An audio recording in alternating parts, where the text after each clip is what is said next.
প্রশ্নে বলেছে এ dishonest shopkeeper promises to sell his goods at 30% profit but uses 800 gram weight instead of 1 kg.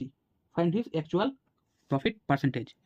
তো আমি আগেও বলেছি যে ডিসঅনেস্ট শপকিপারের ক্ষেত্রে যদি আমরা ট্রিক ফলো করি তাহলে আমরা প্রথমে কি করব, আমরা বা পাশে লিখব কম, মানে কম ভ্যালু, আর এই পাশে বেশি ভ্যালু। আর টোটাল কনসেপ্টটা ট্রিকের কনসেপ্টটা কিন্তু বেস করবে মাল্টিপ্লাইং ফ্যাক্টরের উপরে। মাল্টিপ্লাইং ফ্যাক্টর যদি না জানা থাকে পার্সেন্টেজের তাহলে কিন্তু একটু মুশকিল। আমি কিন্তু কোনো ফর্মুলা ব্যবহার করবো না, টোটালটা রেশিওর উপরে। 30% প্রফিটের কথা এখানে বলা হয়েছে।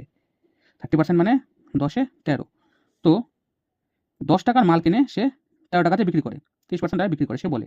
কিন্তু যখন মাপার সময় আসে সে 800 গ্রামের বাটখারা ব্যবহার করে, যেখানটা ব্যবহার করা উচিত 1000 গ্রামের বাটখারা। ব্যাস, এখন তুমি এটা রেশিও বার করো। তো